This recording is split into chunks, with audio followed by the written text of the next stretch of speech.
Welcome to PWE Music. I'm Dr. Patrick Angler, and today we're going to be finishing up our solo series on Henri Rabaud's Solo de Concours. It'll be measures 158 to 210, last page of the clarinet part, the final push in this allegro section. And since we're leading up to the end, this has all the fireworks, all the technique that we want to showcase and show off how good at the clarinet we are. So this video may end up being a little bit shorter than the others because really it's all about just getting the practice room, get it with the metronome, start slow and build it up to as fast as you want.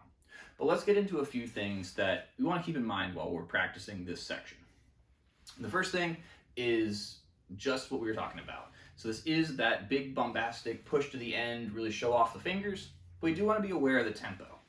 So with the tempo marking we have is quarter note equals 144. So yes, this is going to be pushing that technique, especially once we get into the 16th notes and some of the arpeggios down at the bottom of the page. But it's not as fast as possible. So as you may hear in the playthrough and practice video, 144 is quite brisk. It's not going to be easy to get there, but it's not going to be just go as insanely fast as possible. And that leads me to the next point of we want to hear all the notes. We want clarity with the fingers.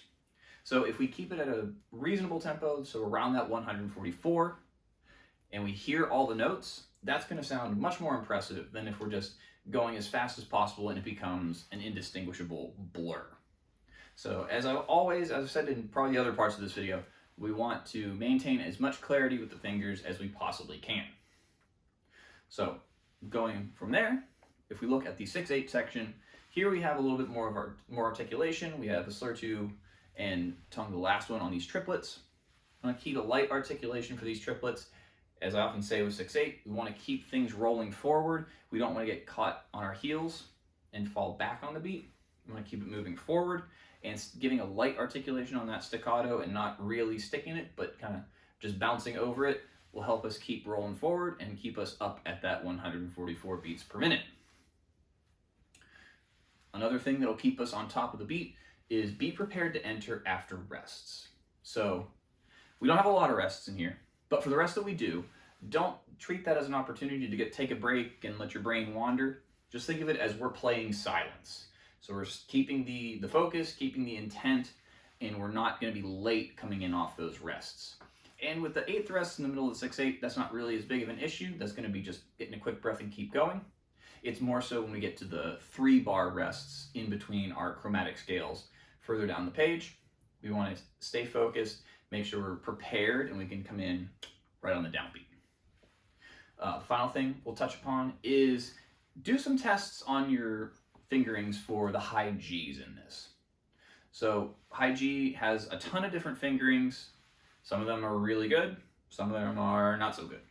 And I found in this piece specifically, compared to others, the high Gs will be really apparent if they're out of tune in here, because in the end we're leading up with a major arpeggio.